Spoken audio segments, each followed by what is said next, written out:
শিবিরের রাজনীতি আর জামাত ইসলামের রাজনীতি তো এক জিনিস না, এটা তারা নিজেরাই বলে। তাদের নিজেদের মধ্যে বিরোধ নিয়েও অনেকবার অনেক কিছু সামনে এসেছে। সো একটা ছাত্র সংগঠন একটা দেশের একটা জাতীয় ভাবে মানে রাজনীতি কোন দিকে যাবে সেটাকে ছাত্র সংগঠনের জয়টাকে সেটাকে নির্ধারণ করতে পারে বলে আমি মনে করি না। অন্তর্বর্তী সরকারের সাবেক এক উপদেষ্টা নাহিদ ইসলাম উনি একটা মন্তব্য করেছেন, উপদেষ্টাদের অনেকেই আখের গুছিয়ে সেফ এক্সিট খুঁজছে। আমি এটাও শুনেছি যে নাহিদ বলেছে যে সময় মতো তাদের নাম প্রকাশ করা হবে। তো আমি মনে করি যে নামটা এখন প্রকাশ করতে বাধা কোথায়, কারণ মানে রাজনৈতিক দল হিসেবে বা জনগণের মুখপাত্র হিসেবে যেহেতু তারা নিজেকে আত্মপ্রকাশ করেছে, তাহলে জনগণের স্বার্থে তাদের উচিত এখনই নামগুলো নিয়ে এগিয়ে আসা, এবং যদি কাউকে বিচারের মুখোমুখি করতে হয় তাহলে এখনই তো করা উচিত, পরে কখন করবে? এটা তো ওদের এখন নির্বাচনমুখী দেশের জন্য তো এটা আরও ভালো, আরও প্রয়োজন। আর এটা একই সাথে আবারও প্রমাণ করে, যদি নাহিদের কাছে কোনো সত্যিকারের তথ্য থেকে থাকে, যে কেন একটা নির্বাচিত সরকার প্রয়োজন এবং কেন একটা নির্বাচন অতি সত্বর হওয়া প্রয়োজন। দেশের তিনটি বড় রাজনৈতিক দল আওয়ামী লীগ, বিএনপি এবং জামাত, এই তিনটি দলকে আপনি কিভাবে মূল্যায়ন করবেন? আমার ব্যাকগ্রাউন্ড হচ্ছে জাতীয়তাবাদী দলের। আমার বাবা জাতীয়তাবাদী দলের একজন খুবই সিনিয়র সদস্য ছিলেন, এবং এই জন্য হয়তো আমার কথাবার্তা বায়াসড শোনা যেতে পারে। কিন্তু আমি মনে করি যে বাংলাদেশে বিএনপি, বাংলাদেশ ন্যাশনালিস্ট পার্টি হচ্ছে সবচেয়ে বড় পার্টি। জামাত সবচেয়ে বেশি নিষ্পেষিত হয়েছে, নির্যাতনের শিকারও হয়েছে, কিন্তু 15 বছরে বিএনপিও কম নির্যাতনের শিকার হয়নি। আর আপনি আওয়ামী লীগের কথা বলছেন, আওয়ামী লীগকে কোনো এখন একটা রাজনৈতিক শক্তি হিসেবে আমি ভাবতে রাজি নই। ইটস টু আর্লি, আমাদের রিকনসিলিয়েশন হয়নি। এবং আমি মনে করি যে জামাত একটা খুবই শক্ত দল,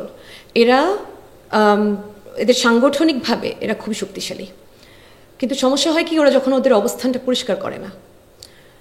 জামাতের যথেষ্ট জনপ্রিয়তা আছে, অবস্থান যদি যত তাড়াতাড়ি তারা পরিষ্কার করবে তত তাদের জনপ্রিয়তা আরও বাড়বে। তাদেরকে ইসলামিক মৌলবাদী হিসেবে আখ্যা দেওয়ার চেষ্টা করা হয়, সেটা তারা বারবার প্রোটেস্ট করেন বড় বড় নেতারা, কিন্তু তাদের তৃণমূলে বা অনলাইন অ্যাক্টিভিজমে তার ঠিক অপোজিটটা দেখা যায়। গতকালকে আমি একটা টকশো দেখছিলাম, এই টকশোর মধ্যে দেখা গেল যে জামাতপন্থী মানুষজন এসে কমেন্ট করছেন, এবং সেটা একজন মানে টকশোর উপস্থাপক সেটা কোট করছেন। ব্যক্তিগত আক্রমণ, নাস্তিক টাস্তিক বলা, দলের ভাবমূর্তি ক্ষুণ্ণ হচ্ছে। নেতারা যখন কথা বলেন সুন্দর কথা বলেন, যেমন আজও বোধহয় আমি দেখলাম বললেন যে আমির সাহেব, তিনি বললেন যে আমরা তো জাতিগত বিভেদ সৃষ্টি করতে চাই না। এখন কিন্তু এটা কি আসলেই ওনারা মিন করেন? তাহলে ওনাদের মানে মাঠ পর্যায়ে সেটা বহিঃপ্রকাশ এরকম হচ্ছে কেন? কেন আমরা ভয় পাই? কেন আমরা এটা মনে করি যে দেশে একটা মৌলবাদী রাজনৈতিক দলের শক্তিশালী হওয়াটা আমাদেরকে কোনো না কোনোভাবে দেশের একটা বড় অংশকে কোণঠাসা করে দেবে? এটা কেন মনে করি আমরা? ধর্মীয় মূল্যবোধের দলই তো জাতীয়তাবাদী দলও। আমরাও তো মানে বিশ্বাস করি যে বাংলাদেশ জাতীয়তাবাদী দল ইসলামিক মূল্যবোধে বিশ্বাসী, একই সাথে তারা মানে মধ্যম ডানপন্থী একটা দল। তো আমি মনে করি যে বাংলাদেশের মানুষের মনস্তাত্ত্বিক যে অবস্থাটা, সেটা হচ্ছে অনেকটাই এই জন্য তারা একাত্মতা বোধ করে জাতীয়তাবাদী দলের প্রতি, যে আমরা কোনো দিক দিয়ে চরমপন্থীতা নেই, মধ্যমপন্থী এবং একই সাথে ইসলামী মূল্যবোধকে ধরে রাখা। এরকমই একটা দলের সূচনা প্রেসিডেন্ট জিয়াউর রহমান করতে চেয়েছিলেন, এবং সেটাই চলছিল। তারপর হয়েছে কি, 15টা বছর ধরে আমার মনে হচ্ছে যে দলীয়ভাবে যেহেতু সংগঠন করা যায়নি, কমিটি দেওয়া যায়নি, প্র্যাকটিস করা যায়নি, মাঠে থাকা যায়নি, যার কারণে একটা বড় গ্যাপ সৃষ্টি হয়েছে দলের সংগঠন।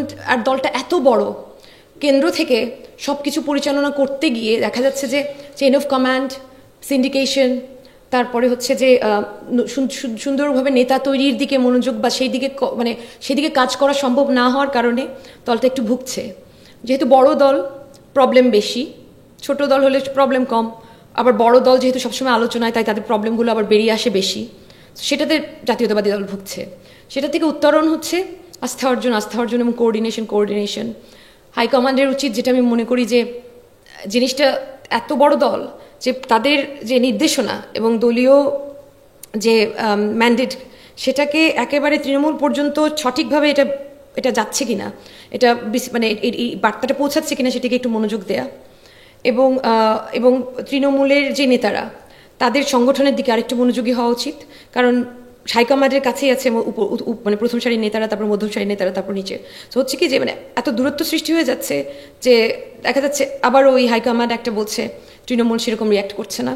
তৃণমূলকে সংগঠনের দিকে আরেকটু মনোযোগ দেওয়া দরকার। এটার জন্য আমি দোষ মনে করি না, আমি মনে করি যে 15টা বছর ধরে তারা সেটা করার সুযোগই পাননি, এবং সেটা এখন তাড়াতাড়ি কাটিয়ে উঠতে হবে এবং শক্ত হাতে করতে হবে, কারণ আমাদের সময় কম, আমাদের নির্বাচন করতে হবে। এবং নির্বাচনের কারণে যে শুধু নির্বাচনমুখিতা এবং হাইকমান্ডকে প্লিজ করা বা আমার বসকে প্লিজ করা, সেদিকের দিকে মনোযোগ না দিয়ে জনগণকে প্লিজ করার দিকে দেখতে হবে। কারণ এবং তাদের ম্যান্ডেটটা এরকম হতে হবে যেই দলই ক্ষমতায় আসুক বা ক্ষমতায় আসার চেষ্টা করুক, যে আমরা জনগণকে শক্তিশালী করব, আমরা নাগরিক শক্তি ভিত্তিক একটা দেশ করব। কারণ আমরা উন্নত দেশগুলো যেগুলোতে দেখি সেখানে নাগরিক শক্তি একটা বড় মানে একটা খুবই বড় ভূমিকা রাখে, এবং সেটাই দেশকে উন্নয়নের পথে চালিত করবেই, মানবাধিকার নিশ্চিত করবে। সো আমাদের সরকার যত ছোট হওয়া সম্ভব সেটা করতে হবে, জনগণকে যত শক্তিশালী সম্ভব সেটা করতে হবে, সেদিকে ফোকাস রেখে আগাতে হবে। সেটা হচ্ছে জাতি গঠন, রাষ্ট্র গঠন, দেশ গঠন, সেটা ফোকাস হতে হবে, খালি দলীয় স্বার্থের দিকে না চিন্তা করে, এবং একজন আরেকজনের প্রতি কাদা ছুড়াছুড়ি না করে এগিয়ে যেতে হবে। এই কাদা ছুড়াছুড়ি থেকে তাদের বেরিয়ে আসতে হবে। জনগণ সেটা পছন্দ করছে না, এটা তাদের মেনে নিতে হবে, সেটাকে তাদের আইডেন্টিফাই করতে হবে। ডাকসু নির্বাচন, জাকসু নির্বাচন, রাজশাহী ভার্সিটি নির্বাচন, যেভাবে শিবিরের অনেকেই বলছে যে ভূমিধস জয়, এইটা কি জাতীয় নির্বাচনে প্রভাব পড়বে বলে মনে করেন? আচ্ছা, আমি অনেক সময় দেখলাম যে শিবিরের ছেলেরাও মানে শিবির যে একটা ভালো সংগঠন, তাদের সাংগঠনিক শক্তি খুব ভালো, তারা অনেকেই লুকিয়েছিল। মানে তাদের যখন শিবির নিধন মানে একটা অভিযান শুরু হয়ে গিয়েছিল ফ্যাসিস্ট যুগে, তখন তারা গা বাঁচাতে বা নিজেকে আত্মরক্ষার্থে তারা অনেকেই আওয়ামী লীগে যোগ দিয়েছিল। তারপরে এখন প্রতিদিনই দেখা যাচ্ছে বেরিয়ে আসছে যে আমি শিবির করতাম বা আওয়ামী লীগ করতাম, বা আমি শিবির আসলে আমি আওয়ামী লীগের মধ্যে গা ঢাকা দিয়েছিলাম মানে বেঁচে থাকার জন্য। সো এই যে এই ধরনের এই স্টাইলের রাজনীতি থেকে তারা বেরিয়ে এসেছে, বা এবং আমার মনে হয় যে ভবিষ্যতে এরকম রাজনীতি করার দরকার নেই, তাদের আরেকটু স্পষ্টভাবে তাদের অবস্থানটা তুলে ধরা উচিত। তাহলে আমরা বুঝবো যে শিবিরের রাজনীতিটা কোন জায়গায়। কারণ শিবির যেভাবে করে জিতেছে সেটা আমি বলবো যে তাদের ট্যাকটিকটা খুব ভালো ছিল। তারা যেই এটা আমার মনে হয় যে তাদের মধ্যে সংগঠন ভালো, তাদের মধ্যে দলীয় নীতি নির্ধারণগুলো ভালো, পলিসিগুলো ভালো ভাবে তারা নেয়, যার কারণে তারা ওই যে প্রক্রিয়ার মাধ্যমে তারা নির্বাচনটা জিততে পারবে সেটাকে তারা খুব ভালোভাবে মানে ইউজ করতে পেরেছে, এবং এটা করে তারা জিতেছে। কিন্তু শিবিরের রাজনীতি আর জামাত ইসলামের রাজনীতি তো এক জিনিস না, এটা তারা নিজেরাই বলে। তাদের নিজেদের মধ্যে বিরোধ নিয়েও অনেকবার অনেক কিছু সামনে এসেছে। সো একটা ছাত্র সংগঠন একটা দেশের একটা জাতীয় ভাবে মানে রাজনীতি কোন দিকে যাবে সেটাকে ছাত্র সংগঠনের জয়টাকে সেটাকে নির্ধারণ করতে পারে বলে আমি মনে করি না। তারা একটা অংশ, হ্যাঁ, জামাতে ইসলামের একটা ছাত্র সংগঠন।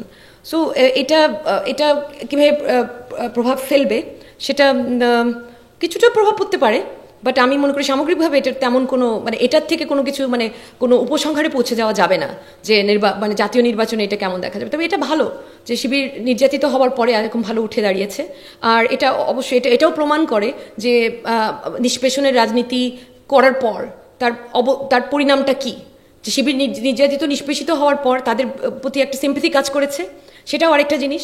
সেই সিম্প্যাথিটার সুবিধা নিয়েছে তারা, সেটাও আমি মনে করি। তবে আমি মনে করি জামাত শিবিরের রাজনীতিটা আরেকটু স্পষ্ট করা উচিত। তারা কী রাজনীতি করে, তারা কী করবে, তাদের ম্যান্ডেটটা আরেকটু ক্লিয়ার হওয়া উচিত। আর একই সাথে যারা হেরেছে তাদের এই হারটা এটাও প্রমাণ করে যে তারা কোনো রকমের কোনো কারসাজির মানে আশ্রয় নেয়নি। এটা স্বচ্ছতা, এটা প্রমাণ করে যে ছাত্রদল একটা মানে এই যে মানে খালি বদনামের পাশাপাশি এটা প্রশংসনীয় যে তারা সুন্দরভাবে স্বচ্ছভাবে একটা নির্বাচনে অংশগ্রহণ করেছে, এবং অংশগ্রহণ করার পর তারা তাদের হারটাকে কত সুন্দরভাবে মেনে নিয়েছে। এটাই তো জাতীয়তাবাদী দলের রাজনীতি, সেটাকে আমি প্রশংসা করি। আর তাছাড়া মানে ডাকসু নির্বাচন বা অন্যান্য এই যে রাজশাহী বিশ্ববিদ্যালয় এই নির্বাচনগুলো নিয়ে আমি আরেকটা কথা বলতে চাই, সেটা হচ্ছে যে এই যে প্রার্থীরা ছিল বা ছাত্রদল থেকে, তারা কিন্তু খুব ভালো ছেলে, তাদের ব্যক্তিগত প্রোফাইল আমি নিজে দেখেছি, এবং আমি তাদেরকে খুব উৎসাহ দিয়ে একটা পোস্ট করেছিলাম ফেসবুকে যে মানে আমার বাবাও তো ছাত্র রাজনীতি করে এসেছেন, সো আসলে জীবনে চড়াই উতরাই থাকবেই। আপনি যদি দেখেন এই যে আবিদের কথাই ধরেন, ও কিন্তু খুব প্রশংসা, ওকে নিয়ে কেউ খারাপ কিছু বলে না, খুব ভালো ছেলে। এরা প্রত্যেকে খুব ভালো ছেলে, যারাই নির্বাচন করেছে ভালো ছেলে। এবং তারপরে আবার ওই যে কিছু প্রশ্ন এসেছে, যেমন ব্যালট বাক্স ছাপানো সেগুলো নিয়ে, সেই ব্যাপারে হ্যাঁ নীলক্ষেত কাণ্ড যেটা, সেটা নিয়েও আমি দেখলাম যে তারা যথেষ্ট সংযত একটা অবস্থান নিয়েছে। সেজন্য আমি আসলে বাংলাদেশ জাতীয়তাবাদী দলের ছাত্র সংগঠন ছাত্র দলকে সাধুবাদ জানাই। এবং ওরা না একটা ভালো একটা খুব সুন্দর একটা মানে উদাহরণ রেখেছে যে হার মানলে যে হারটা মেনে নেওয়া যায়।